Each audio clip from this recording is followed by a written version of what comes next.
तो आज मैं एक्सप्लेन करने वाला हूँ हॉटस्टार पे रिलीज हुई एक ड्रामा फैंटेसी सीरीज को। इस सीरीज का नाम है ताज़ा खबर और मैं इस वीडियो में सीजन 1 के सारे एपिसोड्स को कवर करने वाला हूँ। तो अगर आपको ये वीडियो पसंद आता है तो वीडियो को भी लाइक कर दें, चैनल को भी सब्सक्राइब कर दें। कहानी की शुरुआत होती है वसंत को दिखाते हुए, जो कि अब इतना अमीर बन चुका है कि वो अपने मर्सिडीज गाड़ी में अपने पुराने घर में आता है और वो रास्ते में पैसे उड़ाते हुए आ रहा था जो बच्चे लोग उठाने लगते हैं। वसंत कहता है कि करोड़ों में कोई एक होता है जिसके साथ चमत्कार होता है और मैजिक भी। इसके बाद वो पब्लिक टॉयलेट में जाता है जहाँ वो पहले काम किया करता था। लेकिन सवाल यह है कि वसंत के साथ ऐसा हुआ क्या कि उसकी पूरी जिंदगी ही बदल गई। उसके पास इतने पैसे आ कैसे गए, वो इतना अमीर कैसे बन गया। अब यही जानने के लिए जाते हैं 2 महीने पहले। हम वसंत को देखते हैं जो कि पब्लिक टॉयलेट में काम करता था और वो अक्सर अपने अमीर बनने का सपना देखते रहता था। तभी उसे पता चलता है कि उसके घर में झगड़ा हो गया। वो अपने चौल पहुंचता है तो देखता है कि उसकी माँ को कुछ लोग पीट रहे थे जिनके वहां पर वो साफ सफाई का काम करती थी। मालिक बिली मोरिया का कहना है कि उसकी माँ ने 2000 रुपए चुराए थे। वसंत की माँ अल्पना कहने लगती है कि मैं पैसा लौटा दूंगी, मेरे बेटे का जन्मदिन है, वो 25 का हो गया है, इसीलिए वो उसे केक और शर्ट खरीद कर देने वाली थी। इसके बाद वसंत वापस से पब्लिक टॉयलेट आता है और वो अपने ड्रॉयर में से 2000 रुपए निकालकर बिली मोरिया को जाकर दे देता है और उसका कुत्ता भौंके जा रहा था। वसंत कहता है काफी भौंकता है। मालिक कहता है चोर को पहचानता जो है। वसंत कहता है मैं तेरी बात कर रहा था। फिर वो बिली मोरिया से रिक्वेस्ट करता है कि उसकी माँ को काम से ना निकालने। इसके बाद माँ बेटे घर आते हैं और वसंत अपनी माँ को पानी देता है और कहता है कि मैं एक दिन तेरे मालिक बिली मोरिया का घर खरीद लूंगा और उसकी माँ वहाँ पर रानी बनकर राज करेगी। उसकी माँ मुस्कुराती है। फिर वहाँ पर वसंत के पापा आ जाते हैं जो ये सबसे खुश नहीं थे। जो कुछ भी बाहर तमाशा हुआ, वसंत अपने पापा को पैसे देता है ताकि उसके पापा बाहर जाकर दारू पिएं और उसकी माँ को कुछ न करें। वसंत चाय के दुकान पर जाता है चाय पीने और वहाँ कुछ बूढ़े अंकल बैठे हुए थे जो न्यूज़पेपर पढ़ रहे थे और बात करते हैं कि अभी तक दुश्मनों ने हमारे सोल्जर को नहीं छोड़ा। वसंत अपने फोन पर देखता है कि सोल्जर को छोड़ दिया गया था और वो सारे अंकल से कहता है कि न्यूज़पेपर में एक दिन पुराना खबर छपता है, इंटरनेट पर एकदम लेटेस्ट मिलता है, ताज़ा खबर। अब रात के समय वो अपने दोस्त पीटर से मिलने के लिए जाता है जो अपना फास्ट फूड का स्टॉल चलाता है और पास में बेकरी का दुकान था जिसका मालिक है महबूब और दुकान में उसकी बेटी शाजिया भी काम करती है। महबूब बताता है कि बिजनेस ठप पड़ चुका है, इसीलिए वो सोचता है कि वो अपना बिजनेस ऑनलाइन लेकर जाएगा। खैर अब इसके बाद वसंत रेड लाइट एरिया जाता है और वहाँ वो रेशमा से मिलता है जो कि एक कोठा चलाती है और वसंत आज का सारा कलेक्शन उसे दे देता है। रेशमा उसका हिस्सा उसे देती है मगर वसंत उसे बताता है कि आज उसने 2000 रुपए निकाले थे, वो बाद में मेकअप कर देगा। इसके बाद वो अंदर जाता है मधु से मिलने जो कि उसकी गर्लफ्रेंड है और प्रोस्टिट्यूट भी। वसंत उसे बताने लगता है कि आज उसकी माँ के साथ क्या हो गया था। फिर वो लोग बैठकर वहाँ स्वीट कॉर्न खाते हैं और मधु उसे पैसे देती है और कहती है कि इसे अपने जन्मदिन के लिए कुछ खरीद लेना। लेकिन वसंत नहीं लेना चाहता था मगर वो उसे कहती है कि मैंने 2 ड्रेस बनाए हैं और उसी को बेचकर मैंने ये पैसे कमाए, और वो वसंत की एक बात नहीं सुनना चाहती और उसे बाहर कर देती है। इसके बाद वहाँ पर एक बहुत बड़ा गुंडा और पॉलिटिशियन शेट्टी आता है और वो रेशमा से बातें करने लगता है और उसे पैसे देता है दूसरे पार्टी को देने के लिए। रेशमा वो पैसे वसंत को देती है ताकि वो इसे अपने पब्लिक टॉयलेट में सेफ रखे। शेट्टी वसंत को देखकर पूछता है क्या ये मधु से मिलने आता है। रेशमा झूठ कहती है अरे नहीं, ये तो यहाँ साफ सफाई करने आता है। वसंत जब बाहर आता है तो उसे गाड़ी में बैठा हुआ शेट्टी मिलता है और शेट्टी उसे पैसे देता है, कहता है रख ले। उसके बाद गाड़ी में आकर मधु बैठती है जो आज शेट्टी की रात रंगीन करने वाली थी और शेट्टी उसे पसंद भी करता है। वसंत जैसे पब्लिक टॉयलेट पहुंचता है वो देखता है वहाँ पर भीड़ जमा हो चुकी थी और एक औरत है जो बाथरूम में बेहोश हो गई थी और कोई भी उस औरत को हाथ नहीं लगाना चाहता था। वसंत किसी तरह अंदर जाता है, उस औरत को बाहर लेकर आता है और उसके हाथ से लैट्रिन वगैरह साफ करता है। ये सब से औरत भी बहुत शर्मिंदा महसूस कर रही थी। वसंत उस औरत को पैसे देता है, वही पैसे जो मधु ने उसे दिया। वो औरत कहती है कि मैं तेरे लिए ये कंगन ही दे सकती हूँ। वो कहता है इसका मैं क्या करूंगा। औरत कहती है रख ले। वो वसंत से कहती है कि अब तू नौकर बन के नहीं जिएगा, अब तुझे हर चीज हमेशा पहले से पता चल जाएगी। तभी अचानक से 2 लोग वसंत का पीछा करने लगते हैं और वो लोग वसंत को बहुत पीटते हैं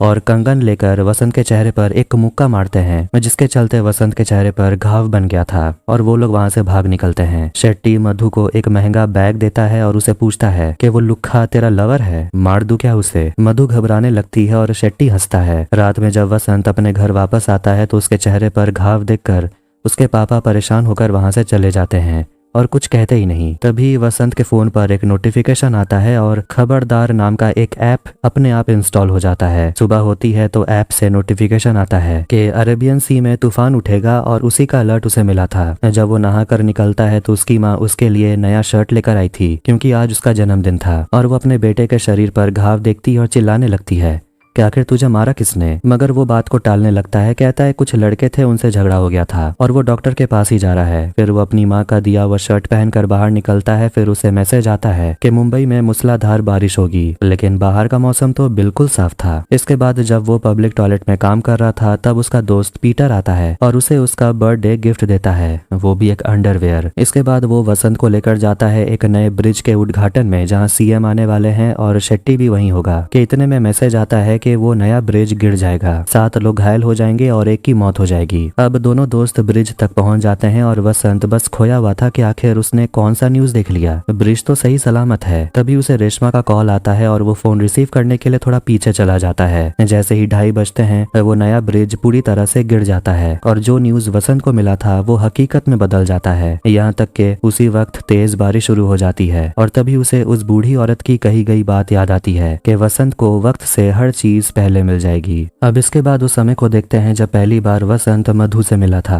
वो रेशमा को देने के लिए पैसे बिस्तर पर रख देता है और मधु से कहता है रेशमा आंटी का नंबर देने। मधु से कहती है बैठने के लिए और वो उसे रेशमा का नंबर देती है। दोनों एक दूसरे से नाम पूछते हैं और मधु उसे अपना बनाया हुआ साड़ी देती है, कहती है तुम्हारी माँ के लिए मेरी तरफ से। और दोनों बस एक दूसरे को देखकर मुस्कुराते ही रहते हैं। अब प्रेजेंट में वसंत और पीटर कुछ घायल लोगों को लेकर हॉस्पिटल आते हैं और फिर उसे ऐप में मैसेज आता है कि लाल बाग में मोर्चा निकलने के कारण सड़कें जाम हो चुकी है। भारत में 23 चाइनीज ऐप्स पर बैन लगा दिया गया है और एक्टर राज आर्यन को अरेस्ट कर लिया गया है। वसंत अंदर जाकर डॉक्टर को बता देता है कि जनरेटर का इंतजाम करने के लिए, क्योंकि हो सकता है बारिश के वजह से इलेक्ट्रिसिटी चली जाए। और वो डॉक्टर से कहता है कि उन लोगों से कहना लाल बाग वाले रास्ते से ना आने क्योंकि वहाँ भीड़ होगा। फिर वो मधु से मिलने जाता है और मधु को लगता है कि जरूर ब्रिज गिरने के पीछे शेट्टी का हाथ होगा। उसके बाद वो मधु को अपना वरदान के बारे में बताता है, कहता है कि उसके फोन में जो भी न्यूज आता है वो वक्त से पहले उसे मिल जाता है। तभी उसे मैसेज आता है कि दिल्ली में भूकंप आया है, मगर मधु देखती है कि फोन में तो कुछ भी नहीं था, मगर वसंत को न्यूज दिख रहा था। फिर टीवी पर राज आर्यन का मूवी चल रहा था और मधु से वो कहता है कि आज रात ये एक्टर अरेस्ट होने वाला है। फिर एक और न्यूज आता है कि शेट्टी अपना पार्टी छोड़कर दूसरे पार्टी में शिफ्ट हो रहा है ताकि वो डिप्यूटी सीएम बन पाए। ये सब सुनकर मधु को लगने लगता है कि वसंत कहीं नशा तो नहीं कर रहा। फिर मधु वहां से जाने लगती है क्योंकि उसे रेशमा बार बार कॉल कर रही थी और वो वसंत से कहती है कि ये सब छोड़ और शेट्टी को पैसे लौटाने हैं उसके बारे में सोच। वसंत अपने घर जा रहा था कि वो पार्टी ऑफिस के बाहर देखता है कि लोग बहुत गुस्से में थे क्योंकि शेट्टी ने दल बदल लिया। मतलब कि न्यूज सच हुआ। रेशमा ने जो पिछले रात वसंत को पैसे दिए थे रखने के लिए वो चोरी हो गए और वही शेट्टी ढूंढ रहा था। और वो रेशमा से कह देता है कि अगर मुझे पैसे नहीं मिले तो तेरा वो वसंत भी नहीं मिलेगा। वसंत अपने दोस्त पीटर को भी बताता है कि उसके पास वरदान है और उसे समय से पहले सब कुछ पता चल जाता है। पीटर कहता है कि 24 घंटे पेशाब और टट्टी सूंघ कर तेरा दिमाग टट्टी हो गया है। फिर वसंत को फोन में मैसेज आता है कि चोर बाजार के एंटीक शॉप में एक वास है, उसमें सोना छुपा हुआ है। एक आदमी ने वास को 50,000 में खरीदा और 9 लाख में बेचा। पीटर को यह सब यकीन नहीं हो रहा था। वसंत उसे बताने लगता है कल मैंने कहा था बारिश होगी और मुझे यह सब 6 घंटे पहले पता चल गया था। ब्रिज गिरा उसके बारे में मुझे 1 घंटे पहले पता चला। वास बिकने में अभी भी 1 दिन बचा है, इसीलिए वो लोग सोचते हैं इससे पहले कोई और खरीदे वो लोग जाकर उस वास को खरीद लेंगे, लेकिन उनके पास 50,000 है नहीं। महमूद भाई के दुकान में बिली मोरी आता है पाँव खरीदने, लेकिन वो 3 रुपया कम देता है, कहता है कि तुम्हारा पाँव बासी रहता है। ये सब सुनकर बाकी कस्टमर भी चले जाते हैं। अब वहाँ वसंत आकर महबूब को बताता है कि उसके पास एक वरदान है, समय से पहले उसे सब कुछ पता चल जाता है। महबूब उसे पूछता है तूने कुछ लिया है क्या? वसंत उसे रिक्वेस्ट करता है, कहता है कि मुझे एक इन्वेस्टर चाहिए जो मुझे पैसे देगा और मैं 2 दिन में उसके पैसे डबल कर दूंगा। मगर महबूब उसकी बातें नहीं सुनता और कहता है कि तू काम पर ध्यान दे, बेकार की चीजों पर वक्त बर्बाद मत कर। फिर उसके पास पीटर रोते हुए आता है, कहता है कि गांव में उसके पापा मर गए और ये बहाना मारकर मधु और महबूब से उसे पैसे मिल गए, पूरे 50,000। अब वो लोग पहुंचते हैं एंटिक शॉप में जहां वो वाज भी उसे मिल जाता है, लेकिन दुकान का मालिक कहता है इसका दाम 2 लाख है, 50,000 नहीं। अब इतने पैसे उनके पास थे नहीं, इसीलिए वो लोग जाने लगते हैं, लेकिन गलती से पीटर से वो वाज गिर जाता है और हल्का सा टूट जाता है। दोनों वहां से भाग गए थे। तभी वहां एक टूरिस्ट आता है और वो उसी वाज को खरीदना चाहता था, भले ही ये डैमेज ही क्यों ना हो गया हो। दुकानदार उसे 50,000 में भेज देता है। पीटर वसंत से पूछने लगता है कि उसने न्यूज सही से पढ़ा कि नहीं और उसे पूछता है कोई और न्यूज पढ़ने। तो वसंत देखता है कि एक लाइव गेम शो में एक छोटा बिजनेसमैन मनीष भोसले 1 करोड़ रुपए जीतता है। पीटर पहचान जाता है कि ये तो वही मनीष है जो मधु का दोस्त है। वसंत तुरंत मधु को कॉल करता है और उसे मनीष का नंबर मांगता है। मधु उसे कहती है कुछ दिन के लिए छुप जाने क्योंकि शेट्टी उसे ढूंढ रहा है। अब रात के समय दोनों दोस्त गेम शो देख रहे थे, फिर तभी ब्रेक देने लगता है और दोनों मनीष के नंबर पर कॉल लगाते हैं और फोन मनीष की पत्नी उठाती है। वसंत उसे कहता है कि उसे 1 करोड़ के सवाल का जवाब पता है लेकिन उसे 30 लाख रुपए चाहिए। लालच में आकर वो औरत मान जाती है और अपने पति के पास जाती है और उसे एक पर्ची देती है जिसमें टी लिखा हुआ था, मतलब जो जवाब होगा वो टी से स्टार्ट होगा। इसके बाद फिर से गेम शो स्टार्ट होता है और 1 करोड़ का सवाल पूछा जाता है लेकिन उसमें 2 ऑप्शन होते हैं जो टी से स्टार्ट हो रहा था। ये तो गड़बड़ हो गया। इससे सभी लोग टेंशन में आ गए थे कि अब मनीष सही जवाब कैसे देगा। मनीष आखिर में अपना जवाब दे देता है और लॉक कर देता है और महबूब की बेटी शाजिया जो पीछे बैठकर गेम देख रही थी वो कहती है कि जवाब दूसरा वाला होता, जिसे वसंत और घबरा गया था। फिर एक फ्लैशबैक देखते हैं जब पीटर और वसंत छोटे थे तब वो छुप छुप कर अडल्ट मूवी देखने के लिए जाते थे और जो कुछ भी हो रहा था उसे देखकर पीटर पूछता है कि आखिर ये सब चल क्या रहा है। प्रेजेंट में भी वो यही पूछ रहा था कि आखिर ये सब क्या हो रहा है, लेकिन मनीष ने जो जवाब दिया था वो सही निकलता है और वो 1 करोड़ का इनाम जीत जाता है। वसंत काफी खुश हो गया था और वो काफी दारू पीकर मधु से मिलने जाता है और उसे कहता है कि आज उसने 30 लाख रुपए कमाए। मधु से कहती है यहाँ से जाने के लिए। अब दारू पीकर वो अपने घर आता है और अपनी माँ से कहने लगता है कि उसे एक वरदान मिला है और उसकी जिंदगी अब बदल जाएगी। अगली सुबह वसंत अपने फोन के टूटे हुए स्क्रीन को चेंज करवाने के लिए जाता है लेकिन उसका फोन का मॉडल पुराना था और ऐसा स्क्रीन गार्ड मिलेगा नहीं। तो वो दूसरे दुकानदार से कहता है नए फोन का डिस्प्ले निकाल और इस पे लगा, भले ही 7,000 ही क्यों ना लगे। नया डिस्प्ले लगाने के बाद उसे सब कुछ साफ नजर आ रहा था और उसे न्यूज मिलता है कि चेंबूर में एक एग्जीबिशन सेंटर में आग लगने के कारण 8 लोग घायल हो गए। वसंत वहां पर पीटर, मधु, महबूब को बुलाता है और उनको बताता है कि वो अपना बिजनेस स्टार्ट कर रहा है और वो उन सभी को अपना पार्टनर बनाना चाहता है। महबूब पूछता है लेकिन बिजनेस है क्या। पीटर महबूब और मधु को बताता है कि उन दोनों से उसने जो पैसे लिए थे उसी पैसों से पीटर और वसंत ने ताज में पार्टी किया और अब सिर्फ 3,000 बचे हैं। महबूब काफी गुस्सा हो जाता है, कहता है तुझ पर भरोसा किया था मैंने, तूने बोला तेरे पापा मर गए इसलिए मैंने तुझे पैसे दिए थे। वसंत सभी को कहता है थोड़ी देर रुकने के लिए। उसके बाद वहाँ पर मनीष और उसकी पत्नी आ जाते हैं जिन्होंने 1 करोड़ का इनाम जीता और वसंत को 30 लाख देने थे, मगर मनीष की पत्नी कहती है कि टी से तो 2 ऑप्शन थे और जवाब उन लोगों ने खुद से दिया है तो वो पैसे नहीं देगी। उन लोगों का झगड़ा हो जाता है और मनीष की पत्नी पैसे देने से साफ इनकार कर देती है और वहाँ से चली जाती है। अब वसंत तीनों को बताता है कि उसे एक वरदान मिला है और उसके फोन पर जो भी न्यूज आता है वो समय से पहले मिल जाता है। फिर वो एक न्यूज पढ़ता है PL कोऑपरेटिव बैंक दिवाला होने वाला है, बैंक बंद हो चुका है। मधु घबराने लगती है क्योंकि उसके सारे पैसे उसी बैंक में हैं। वसंत उसे चेतावनी दे देता है तेरे पास 1 घंटा है, पैसे निकाल ले। तभी उसे रेशमा का कॉल आता है जो बताती है शेट्टी आया हुआ है, इसलिए मधु वहाँ से चली जाती है और महबूब को अपना दुकान संभालना था और कोई भी वसंत का साथ नहीं दे रहा। वो पब्लिक बाथरूम में काम कर रहा था, तभी वहाँ पर 2 लोग आते हैं, पैसा मांगते हैं और वसंत का उन लोगों से झगड़ा हो जाता है और झगड़ा लड़ाई में बदल जाता है। काफी युद्ध होता है और बाथरूम को भी काफी नुकसान पहुंचता है और आखिर में वसंत को बचाने के लिए वहाँ पर पीटर और महबूब आ जाते हैं। फिर वहाँ मधु आती है, वसंत उसे कहता है कि वो ठीक है, मगर मधु ठीक नहीं थी और वो कहती है उसका सब बर्बाद हो गया, बैंक बंद हो गया और उसके बिजनेस का सारा पैसा डूब गया। वसंत ने उसे कहा था पैसे निकालने के लिए, लेकिन मधु ने नहीं निकाला। अब सभी को वसंत पर भरोसा हो जाता है कि उसका वरदान सच है। महबूब कहता है कि उसने भी कीमा पाव बनाया था, लेकिन एग्जीबिशन में आग लग जाने के कारण ये ऑर्डर कैंसिल हो गया। महबूब का भी काफी लॉस हुआ है। इसके बाद वो लोग एयरपोर्ट के बाहर आते हैं जहाँ कर्मचारी हड़ताल पर बैठे हुए थे और उन्हें उम्मीद है कि ये सारा ऑर्डर यहाँ तो बिक जाएगा। जैसे ही वो लोग बेचना शुरू करते हैं कुछ समय के अंदर ही सारा खाना खत्म हो जाता है, जिससे महबूब काफी खुश हो गया था और उसकी कमाई भी हो गई। अगले दिन सभी बैठकर वरदान के बारे में बात कर रहे थे। वसंत कहता है कि आज सुबह क्रिप्टो के बारे में कुछ आया, लेकिन मुझे क्रिप्टो के बारे में कुछ नहीं पता। शाजिया कहती है ये तो क्रिप्टो करेंसी है और न्यूज पढ़ने के बाद शाजिया उन सभी को बताती है कि आज टॉप कॉइन्स में इन्वेस्ट करेंगे तो इसकी वैल्यू 15 गुना बढ़ जाएगी, लेकिन इसके लिए उन्हें कैश नहीं बल्कि इंटरनेट बैंकिंग करना होगा। मदद के लिए शाजिया अपने दोस्त वसीम को कॉल करती है और उसे कहती है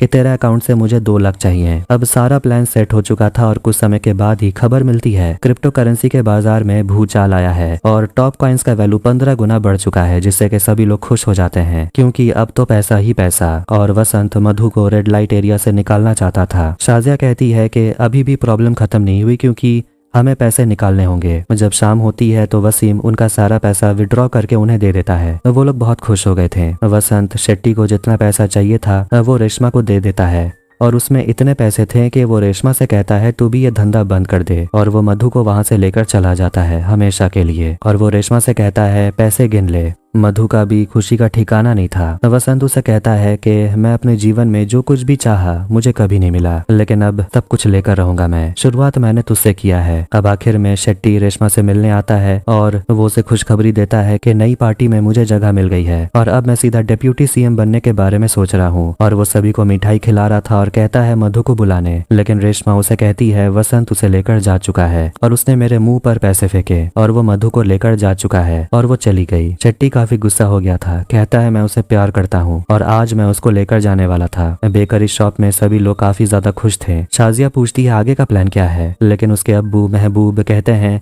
कि इतना पैसा तो हमने कमा लिया, अब क्या। आज इंडिया और इंग्लैंड का मैच था और 2 लड़के होते हैं जो एक दूसरे से बात करने लगते हैं और वसंत उन दोनों से कहता है कि वो 500 का बेट लगाता है कि आज इंडिया जीतेगा, मगर वो दोनों लड़के कहते हैं 10 रन चाहिए और 30 बॉल बाकी है, आराम से इंग्लैंड जीत जाएगी। मगर आखिर में इंडिया मैच जीत जाती है, जिससे कि वो दोनों लड़कों का चेहरा ही उतर गया था क्योंकि वो लोग पैसे हार गए। वसंत को एक और मैसेज आता है और वो अपने टीम से कहता है कि मुझे आगे का प्लान पता चल गया।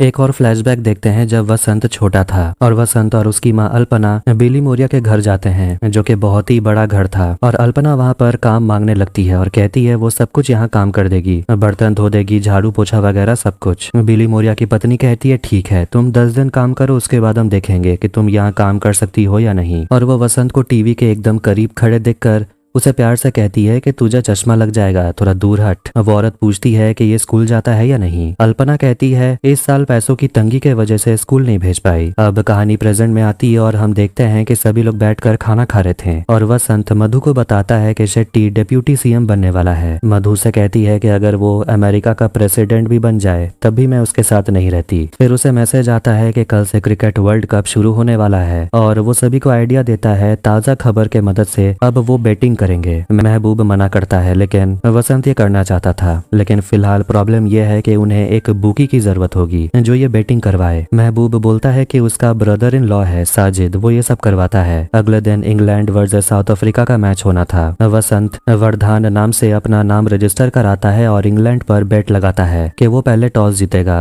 अब जैसे जैसे मैसेज आ रहा था वैसे ही वो बेट लगाते रहता है और पैसे जीतते रहता है, जिससे कि सभी लोग बहुत खुश थे। शाजिया अपने अब्बू महबूब के साथ आती है अपने लिए नया फोन खरीदने। वसंत मधु को ले जाता है एक बहुत बड़े दुकान में और वहाँ मधु को एक बैग पसंद आता है जिसका दाम 25,000 था। अब वो लोग हर मैच में बैटिंग करते हैं और वो सभी होटल में रह रहे थे कि तभी वसंत के फोन का चार्ज खत्म हो जाता है और वो लोग जल्दी जल्दी चार्जर ढूंढने लगते हैं और समय के साथ बैटिंग जीतते जाते हैं। तभी एक बार उनके कमरे के बाहर कोई आता है और वो तुरंत अपना सारा सामान पैसा छुपा देते हैं, मगर मधु कहती है कि मैंने तो सिर्फ खाना ऑर्डर किया था। देखते हैं कि उस दिन जब मधु अपने लिए बैग खरीदने के लिए गई थी तो वहाँ पर वो सारे वर्कर्स के लिए भी कपड़े खरीद कर देती है, वो भी बहुत महंगे वाले। अब वसंत और उसके दोस्तों के पास पैसों की कमी नहीं थी। वो अपने घर आता है महंगे कपड़े पहनकर और अपनी माँ के लिए वो साड़ी लेकर आया था और ढेर सारा पैसा वो अपने पापा को देता है। उसके पापा गुस्सा हो जाते हैं, कहते हैं कि तेरे पैसों को मैं हाथ भी नहीं लगाऊंगा, ना तेरे कपड़े चाहिए मुझे। उसकी माँ उसे पूछती है तू कोई गलत काम तो नहीं कर रहा। वसंत कहता है कि इतने दिन के बाद अब कुछ सही हो रहा है। शेट्टी मधु के कमरे में बैठा हुआ था और उसे बहुत मिस कर रहा था। रेशमा वहाँ पर आती है और शेट्टी को रिझाने लगती है। आनी जाती 1 हफ्ते के बाद और हम देखते हैं कि वसंत मधु और बाकी सभी लोग बड़े होटल में रहने लगते हैं और अमीरों की जिंदगी जी रहे थे। लेकिन पीटर को इंग्लिश टॉयलेट में प्रेशर ही नहीं आता और वो कहता है कि अब हमें अपने लिए एक नया घर खरीद लेना चाहिए, कब तक होटल में रहेंगे और यहाँ का खाना खाएंगे। इसलिए वसंत मधु को लेकर जाता है बिली मोरिया के घर, जहाँ उसकी माँ पहले काम करती थी और उस आदमी ने उसकी माँ पर चोरी का इल्जाम लगाया था। बिली मोरिया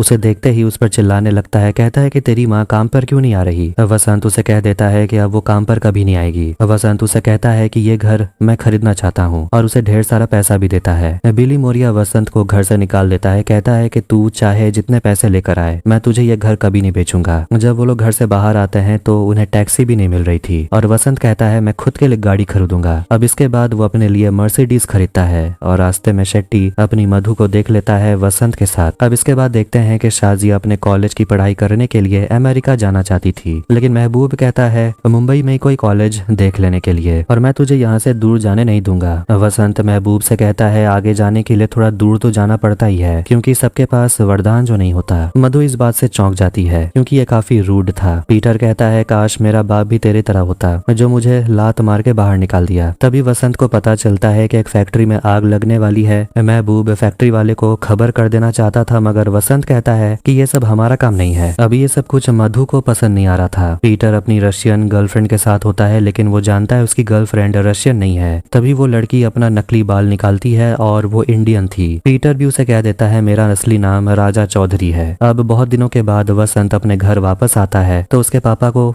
वो देखता है उनका हाथ जल गया था क्योंकि वो उसी फैक्ट्री में काम करते थे जहां हादसा हुआ था, जिसका नोटिफिकेशन उसे मिला था। वहीं उसके पापा काम करते थे। वसंत को अफसोस होने लगता है कि शायद उसे फैक्ट्री वालों को इन्फॉर्म कर देना चाहिए था। वसंत के कहने पर उसके पापा हॉस्पिटल भी नहीं जाना चाहते और वो अपने बेटे से कहने लगता है कि मुझे पता है तू कुछ 2 नंबर वाला काम करता है, मुझे तेरे पैसे नहीं चाहिए। गुस्से में वसंत बाहर जाने लगता है और अपने पापा को खड़ी खोटी सुना देता है। महबूब, शाजिया बस्ती के बच्चों और लोगों में खाना बांट रहे थे।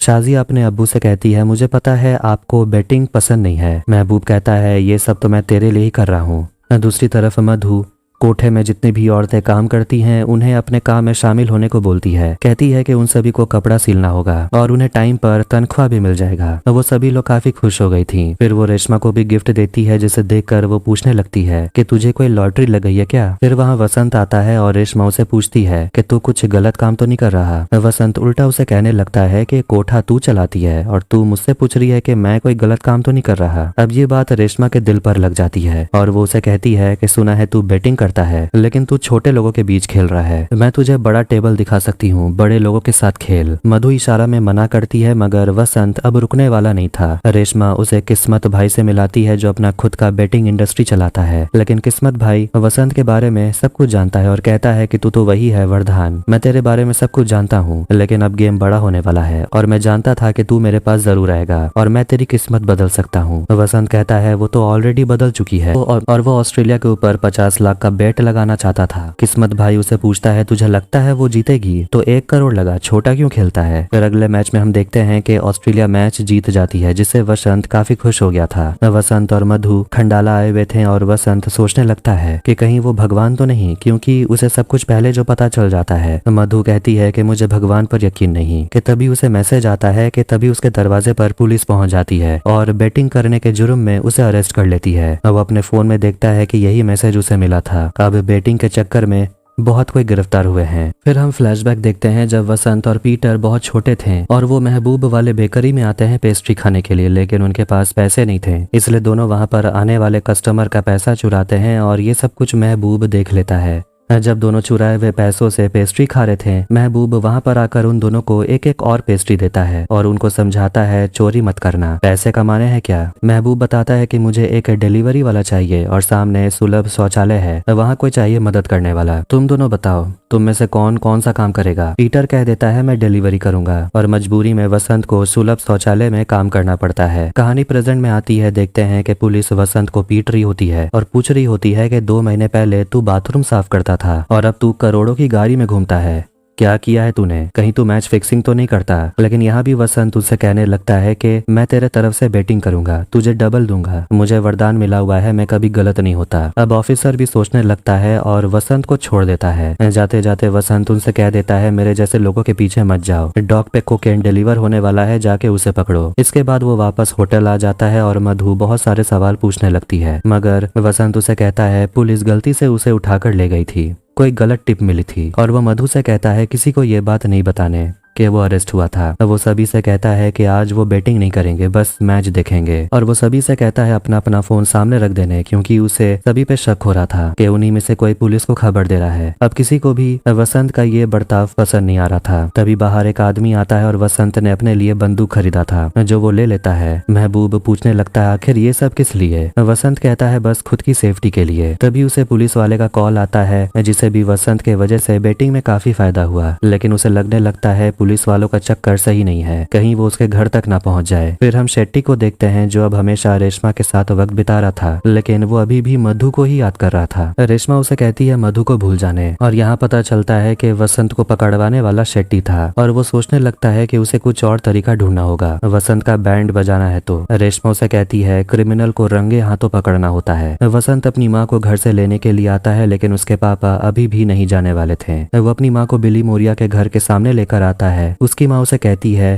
अब सपने देखना छोड़ दे, लेकिन वसंत अपनी माँ के बेइज्जती का बदला लेना चाहता था। अब ये कोई सपना नहीं रहा। फिर वो अपनी माँ को होटल ले आता है, जहाँ वो सभी रह रहे थे कुछ दिनों से, और उसकी माँ को वो एक कमरा में ले जाता है, और इतना आलीशान कमरा देखकर अल्पना भी हैरान हो गई थी। अगले दिन मधु शाजिया से बात कर रही होती है, क्योंकि वो अपने बुटीक को और पॉपुलर बनाना चाहती थी। शाजिया कहती है कि तुम्हें मार्केटिंग करना पड़ेगा और किसी बड़े एक्ट्रेस से फोटो शूट करवा लो। वसंत कहता है इसका इंतजाम वो कर देगा। इसके बाद देखते हैं कि एक बहुत बड़ी एक्ट्रेस सुहाना को बुलाया जाता है, जो कि बुटीक के लिए अपना फोटो शूट कराती है, और वसंत और सुहाने के बीच काफी बातचीत होने लगती है, और उन दोनों को साथ देखकर मधु जल रही थी। फिर वो भी आती है और उस हीरोइन से बात करती है और उसे पूछती है कि आप आजकल कौन सी शूटिंग कर रहे हो। वो कहती है फिलहाल बात चल रही है, देखती हूँ कौन सी मूवी मिलती है। इसके बाद मधु का सपना पूरा हो जाता है जब वो अपने बुटीक का उद्घाटन करती है। फिर हम शेट्टी को देखते हैं, जो कुछ सरकारी ऑफिसर्स को वसंत का कॉल रिकॉर्डिंग सुनाता है, जिसमें वो पुलिस से बात कर रहा था, और वो कबूल करता है कि वो बस अंदाजा लगाता है और उसका अंदाजा सही निकलता है। शेट्टी उन ऑफिसर्स को बताता है कि वसंत सिर्फ बैटिंग नहीं करता, बल्कि ये मैच फिक्सिंग करता है, जो क्राइम है, और सेमीफाइनल के वक्त हमें उसे रंगे हाथों पकड़ना होगा। आप सभी इस पर नजर रखिए और गलती नहीं होनी चाहिए। वसंत मधु को डेट पर ले जाता है, लेकिन मधु अभी भी उस दिन को लेकर काफी नाराज थी, क्योंकि वसंत उस दिन सुहाना से काफी हंस हंस कर बात कर रहा था। वसंत उसे कहता है तुम मुझ पे शक कर रही है, मैंने उसकी जान बचाई। खबरदार ऐप में मैंने देखा कि वो डिप्रेशन में थी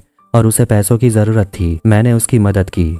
लेकिन अभी भी मधु को उस पर विश्वास नहीं था, और वो कहती है कि तू आने वाले समय को देख सकता है, लेकिन उसे बदल नहीं सकता। जब कोई तेरे साथ खड़ा नहीं था, मैं खड़ी थी तेरे साथ। अब उनका झगड़ा होने लगता है। मधु उसे छोड़कर जाने वाली थी कि तभी वसंत रिंग निकाल लेता है उसे प्रपोज करने के लिए, जिससे मधु भी खुश हो जाती है। कि तभी शेट्टी मधु को कॉल करता है, और वो मधु को बहुत मिस कर रहा था, और उसे कहता है वापस आने के लिए, और कहता है अपने आशिक से बोल पुलिस को उसके पीछे मैं नहीं लगवाया था, उसे पिटवाया मैं नहीं, उसके पैसे मैंने चुराए थे, और मैं रुकूंगा नहीं। अब इसके बाद वो दोनों होटल के कमरे में आते हैं, और वसंत पीटर, शाजिया, महबूब से कहता है कि सॉरी मैंने तुम लोगों पे शक किया, मुझे मालूम होना चाहिए था कि इतना बड़ा धोखा तुम लोग मुझे नहीं दे सकते, तुम लोग का बस का ही नहीं है। पता नहीं ये कैसा सॉरी मांगना हुआ। अब इसके बाद फिर से वो बेटिंग करने लगता है, और इस बीच में वसंत अपने ही दोस्त पीटर पर चिल्लाने लगता है, और ये सब कुछ महबूब को पसंद नहीं आ रहा था। ऑस्ट्रेलिया पर वो बेट लगाने वाला था, लेकिन वसंत को नहीं पता कि उसकी सारी एक्टिविटी ट्रैक की जा रही थी। फिर वसंत एक मैसेज देखता है और शाजिया से कहता है कि अगले ही बॉल में स्पिनर हैट्रिक लगाएगा और 6 करोड़ का बेट लगाने को बोलता है। 6 करोड़ बहुत ज्यादा था। आखिरी ओवर आ चुका था और शाजिया कहती है ऐसा बिल्कुल भी नहीं लगता कि ऑस्ट्रेलिया जीतेगी। वसंत उसे कहता है मैं कभी गलत नहीं हुआ। महबूब उल्टा उस पर चिल्लाने लगता है कि तुम तो कभी भी गलत नहीं हुए, जब फैक्ट्री में आग लगा था तब भी नहीं, और तुम्हारे पापा जल गए। अब साफ साफ दिख रहा था कि उन सब की आपस में अब नहीं बन रही थी, और वो लोग वसंत के इस गंदे बर्ताव से थक चुके थे। वसंत गुस्से में कहता है ऑस्ट्रेलिया पर और 6 करोड़ का बेट लगाने, और आखिर में ऑस्ट्रेलिया टीम हार जाती है और न्यूजीलैंड जीत जाती है। लेकिन जब महबूब कुछ कहने वाला था तो वसंत उसे उंगली दिखाकर कहता है आवाज नीचे करने। ये सब कुछ शाजिया को पसंद नहीं आता, क्योंकि महबूब उसके अब्बू हैं। अब इसके बाद उसे पुलिस का कॉल आता है, और वो भी काफी गुस्सा था, क्योंकि उसने भी वसंत के कहने पर ऑस्ट्रेलिया पर पैसे लगाए और वो सारा पैसा हार गया, और वो आज उसे अरेस्ट कर लेगा। लेकिन वसंत उसे कहने लगता है कि मैंने तो अंदाजा लगाया, और जरूरी नहीं है कि मेरा अंदाजा हर समय सही निकले,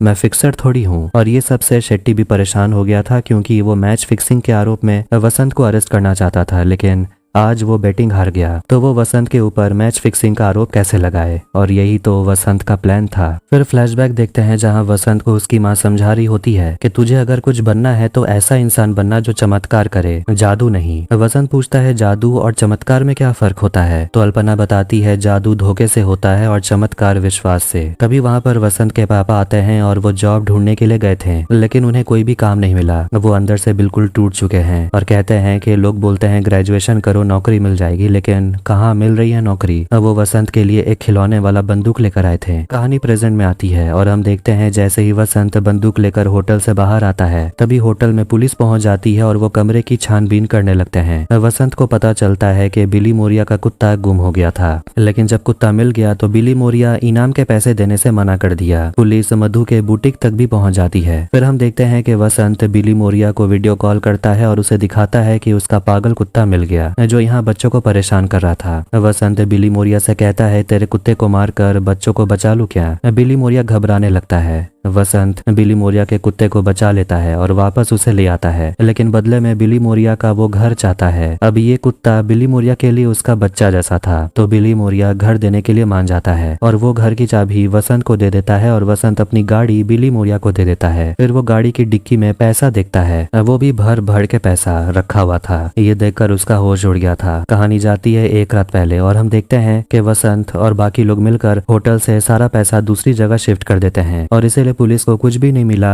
और वो लोग किसी को भी अरेस्ट नहीं करते। अब सभी लोग बिली मोरिया के घर पे आ जाते हैं और पीटर और महबूब एक दूसरे से बात कर रहे थे और वो दोनों ही इतने बड़े घर को देखकर उनका तो सर ही चकरा गया था और वो लोग वसंत के घमंड के बारे में बात कर रहे थे जो समय के साथ बढ़ते ही जा रहा है। रात के समय मधु वसंत से कहती है अब रुक जाते हैं, बहुत कुछ कमा लिया हमने। वसंत कहता है ताजा खबर उससे हमेशा एक कदम आगे रहता है, अब वो तभी रुकेगा जब वो खुद खबर नहीं बन जाता। अगले दिन फिर से बैटिंग का खेल शुरू होता है। न्यूजीलैंड और इंग्लैंड का मैच था और वसंत 5 करोड़ न्यूजीलैंड पे लगाता है और धीरे धीरे वो लोग अलग अलग नाम से न्यूजीलैंड पर सारा पैसा लगा देते हैं और तभी उन्हें पता चलता है कि वो लोग 5 करोड़ जीत गए। उन सभी का होश उड़ गया था, मगर कोई भी खुश नहीं लग रहा था क्योंकि उन्हें वसंत का घमंड साफ दिख रहा था। तभी वसंत को सुहानी का कॉल आता है जिससे मधु गुस्सा हो जाती है। वसंत उन सभी से कहता है मेरे डिसीजन पर कभी शक मत करना। अब वसंत की कामयाबी नहीं रुकती और वो काफी जगह पैसे इन्वेस्ट करता है। अब वो इंडस्ट्रियलिस्ट बन गया था, यहाँ तक कि वो सुहानी के मेकअप ब्रांड को भी प्रमोट करता है। मधु के बुटीक में कोठे वाली औरतें पहुंच जाती हैं जिन्हें देखकर मधु काफी खुश थी। शेट्टी डिप्यूटी सीएम बन चुका था और वो अपना शपथ लेता है। वसंत सुहानी के साथ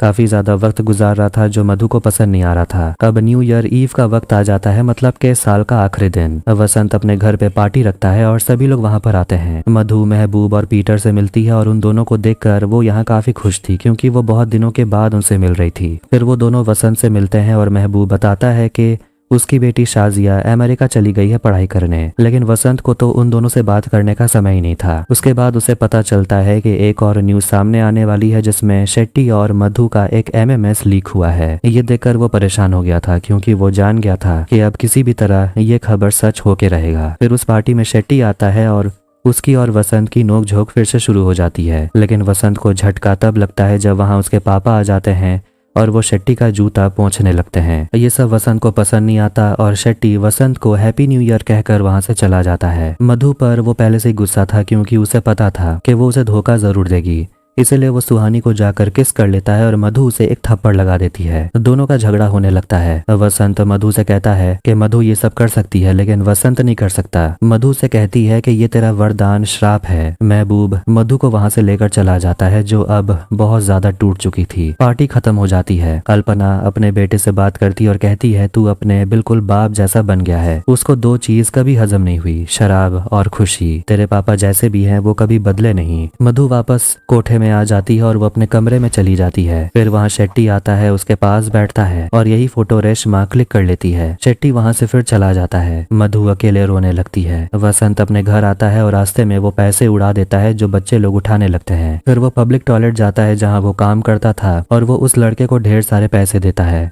जो लड़का अब उसके जगह काम कर रहा था वो अपने घर आता है, अपने पापा को देखता है जो सो रहे थे। तभी उसे न्यूज मिलती है कि वसंत की हत्या हो जाएगी, जिससे वो शॉक हो गया था। अब वसंत के साथ होगा क्या, ये तो सीजन 2 में पता चलेगा। फिलहाल के लिए सीजन 1 यहीं पर एंड होती है। तो आपको ये वीडियो कैसा लगा कमेंट करके जरूर बताएं। वीडियो पसंद आया तो वीडियो को भी लाइक कर दे, चैनल को भी सब्सक्राइब कर दें। मिलता है नेक्स्ट वीडियो में। Take care.